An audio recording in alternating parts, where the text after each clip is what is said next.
Imagina despertar mañana en una Europa completamente diferente, con ciudades llenas de minaretes en lugar de campanarios resonando. El árabe podría haber resonado donde hoy escuchas español. Hubo un día en que este futuro estuvo a punto de hacerse realidad. Un solo domingo de octubre pudo cambiar el destino de todo un continente, y lo hizo, pero primero, necesitas conocer el terror. El terror que paralizaba a Europa en 1571 era absolutamente real y estaba completamente justificado. El Imperio Otomano era, sin exageración, la superpotencia de su época, habiendo conquistado territorios sin cesar durante 2 siglos. Se expandía desde Anatolia hasta las puertas de Viena, su ejército parecía imparable, pero su flota naval era más aterradora. Controlar el Mediterráneo significaba controlar el comercio, la riqueza y el poder. Los otomanos dominaban esas aguas como nadie. Sus galeras surcaban el mar con impunidad, atacando costas cristianas, capturando miles de esclavos y sembrando pánico. En 1570, los otomanos conquistaron Chipre tras un asedio brutal que dejó a Europa completamente horrorizada. La masacre de Famagusta, donde ejecutaron al comandante veneciano, resonó como una advertencia. Italia y Roma misma estaban en peligro. Mientras tanto, los reinos cristianos de Europa estaban fragmentados, desconfiados entre sí, obsesionados con sus propias rivalidades. España disputaba con Francia, Venecia comerciaba incluso con enemigos, así la unidad parecía imposible, justo lo que esperaban los otomanos. Pero un hombre vio con claridad lo que otros ignoraban. El Papa Pío V comprendió una grave amenaza. Si Europa no se unía, caería fragmento a fragmento, así que forjó una alianza que parecía completamente imposible. La llamó la Liga Santa, logrando reunir a enemigos históricos bajo una sola bandera, con España aportando su poderío naval. Venecia, desesperada tras perder Chipre, comprometió su flota. Los estados papales, Génova, Saboya y Malta sumaron fuerzas. Toda alianza necesita un líder que trascienda nacionalidades y rivalidades, alguien joven, carismático y valiente.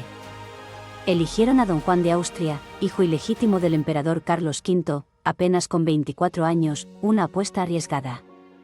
Don Juan no era un veterano curtido en 1000 batallas, pero tenía algo valioso, la capacidad de inspirar a sus hombres. Los hombres lo seguían, confiaban en él, necesitaba esa confianza para enfrentar la flota más temida del mundo. Durante el verano de 1571, ambas flotas se prepararon, reuniendo los otomanos más de 270 galeras. Bajo el mando de Alí Pachá, un almirante experimentado, confiaban en su superioridad numérica y décadas de victorias ininterrumpidas. La Liga Santa respondió con 206 galeras propias, además de algo innovador, 6 enormes galeazas venecianas. Estas bestias flotantes eran más lentas, pero equipadas con cañones pesados que podían destrozar cualquier nave que se acercara. Imagina el tamaño de lo que estaba por suceder. Más de 500 naves de guerra convergerían en un solo punto. Casi 100.000 hombres, remeros, soldados y comandantes, todos sabían que probablemente no sobrevivirían. Era la batalla naval más grande jamás vista. Las galeras de esa época eran máquinas de guerra brutales, largas, estrechas, impulsadas por cientos de remeros encadenados. Morían de agotamiento o ahogados. En cubierta, soldados armados con arcabuces, espadas y picas esperaban el choque mortal. El combate naval en el siglo XVI no era elegante ni estratégico, sino visceral y personal, con galeras embistiendo proa a proa. Los soldados saltaban de nave en nave, peleando cuerpo a cuerpo. Era guerra medieval brutal sobre madera flotante. A principios de octubre, ambas flotas se buscaban mutuamente en el Mediterráneo oriental. Los comandantes sabían que el encuentro era inevitable. Nadie lo sabía exactamente dónde ni cuándo. La tensión a bordo de cada nave era insoportable. Cada amanecer podía ser el último. Don Juan navegaba con una ventaja psicológica intangible pero poderosa. Sus hombres peleaban por su supervivencia y sus hogares. Los otomanos luchaban por gloria y conquista. Ambas son razones fuertes, pero el miedo a la aniquilación da un filo diferente. El 6 de octubre de 1571, exploradores avistaron la flota otomana cerca del Golfo de Patras. El corazón de cada marinero se detuvo, ya no había vuelta atrás, la batalla inevitable sería al día siguiente. Esa noche, don Juan recorrió su flota en bote, visitando naves, hablando con capitanes y alentando soldados. Les recordó por qué luchaban y les dijo que Dios estaba con ellos, haciéndoles sentir que no estaban solos. En el lado otomano, Alí Pachá confiaba en su experiencia y números, pues había aplastado flotas cristianas antes. ¿Por qué sería diferente esta vez? Organizó su armada en la formación tradicional, una estrategia probada en 100 batallas.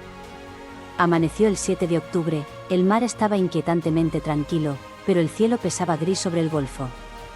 Más de 100.000 hombres se prepararon para lo impensable, algunos rezaron, otros vomitaron, todos sabían que morirían.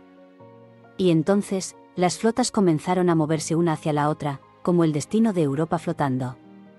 Sobre esas aguas griegas, el destino estaba suspendido entre la espada y el abismo más profundo.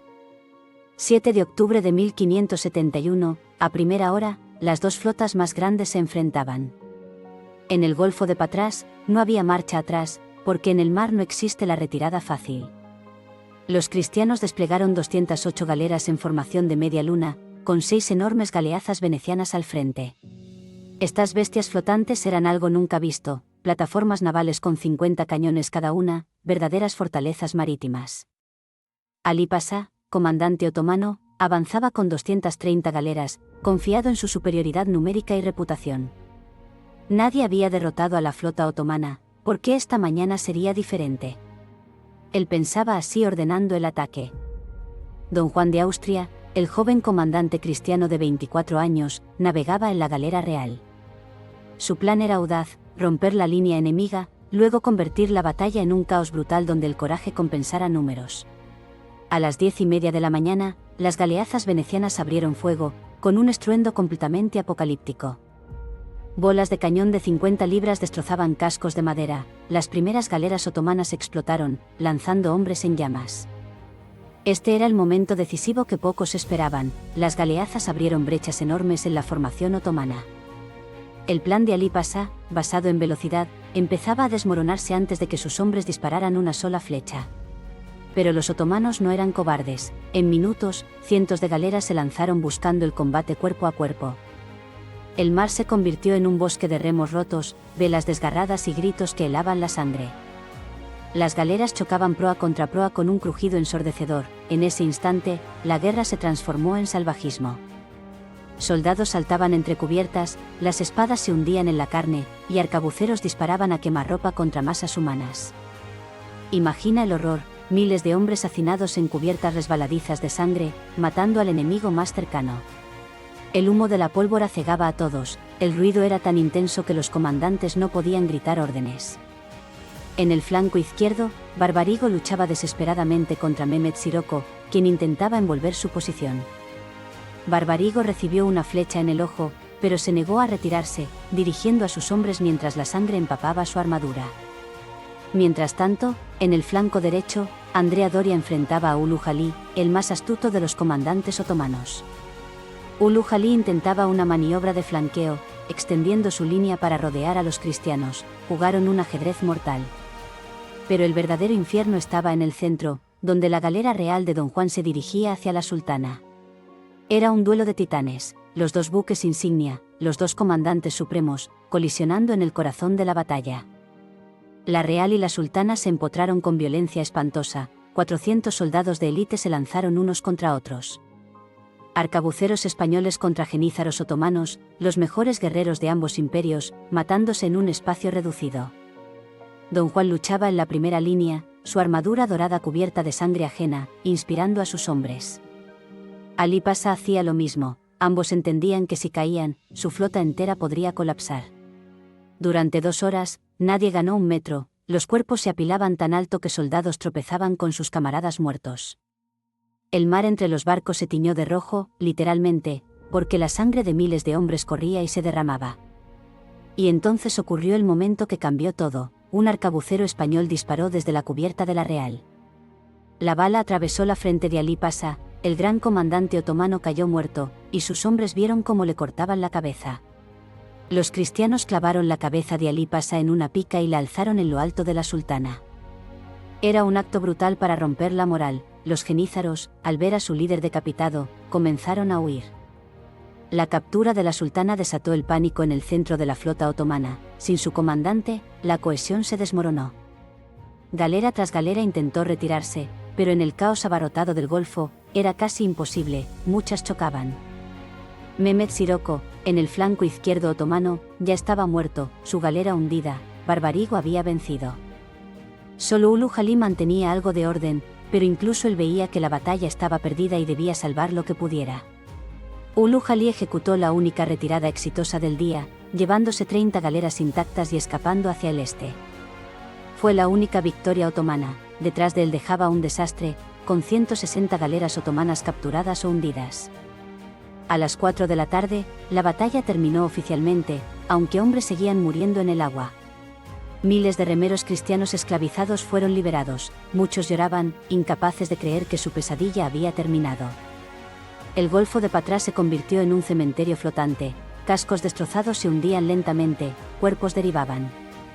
El olor a pólvora, sangre y carne quemada era tan intenso que los marineros vomitaban, una victoria empapada en horror. Don Juan de Austria, cubierto de pólvora y sangre, recorrió las cubiertas contando el precio. Miles de sus propios hombres yacían muertos, la Liga Santa había perdido 15 galeras, pero habían detenido al imperio. Entre los heridos cristianos estaba un joven soldado español de 24 años llamado Miguel de Cervantes. Una bala de arcabuz le destrozó la mano izquierda, escribiría Don Quijote, siempre diciendo que Lepanto fue el día más glorioso. La noticia de la victoria tardó semanas en llegar a Roma. Cuando llegó, las campanas de iglesias repicaron. La gente salió a las calles llorando de alivio, el terror de una invasión otomana, por primera vez, empezaba a disiparse. Pero, ¿qué significaba realmente Lepanto?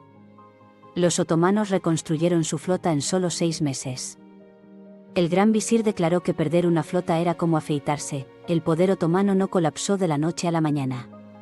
Sin embargo, algo fundamental había cambiado, la mística de invencibilidad naval otomana se hizo añicos. Antes de Lepanto parecían imparables, después, eran derrotables, y esa transformación psicológica fue crucial. Lepanto marcó el punto más occidental de la expansión otomana seria en el Mediterráneo, deteniendo su avance. Nunca más amenazarían las costas de Italia, la cristiandad europea no tendría que unirse desesperadamente, pues la marea cambió. Piensa en el contrahistórico, si Alí Pasha hubiera ganado, ¿qué habría impedido una invasión de Sicilia o Nápoles?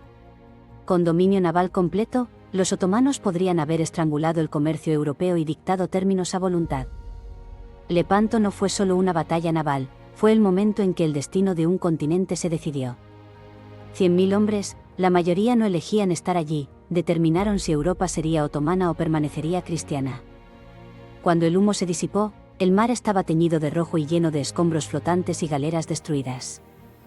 Más de 160 galeras otomanas fueron capturadas, y miles de esclavos cristianos encadenados a los remos fueron liberados. La victoria de la Santa Liga fue aplastante, pero llegó a un precio terrible, 8.000 cristianos murieron. Miles más quedaron mutilados, sus cuerpos destrozados por el combate cuerpo a cuerpo más salvaje visto en siglos. En Europa, las campanas de las iglesias repicaron durante días cuando finalmente llegaron las noticias de la victoria. La victoria fue celebrada como un milagro divino, la invencibilidad otomana se hizo añicos por primera vez en generaciones. Pero aquí está la paradoja desconcertante, los otomanos reconstruyeron su flota en cuestión de solo meses. Su imperio era tan vasto, sus recursos inmensos, pero algo fundamental había cambiado para siempre en el equilibrio. Lepanto no destruyó el imperio otomano, pero detuvo su expansión hacia el oeste de forma definitiva. Nunca más lanzarían una ofensiva naval a gran escala, el Mediterráneo ya no sería su lago privado. Piensa en ese día de octubre como un punto de inflexión invisible para toda la historia. Si Alí Pasha hubiera prevalecido, la historia europea habría tomado un rumbo completamente diferente, tal vez irreconocible. Italia habría quedado expuesta a invasión directa, España habría enfrentado una amenaza existencial en su propio territorio.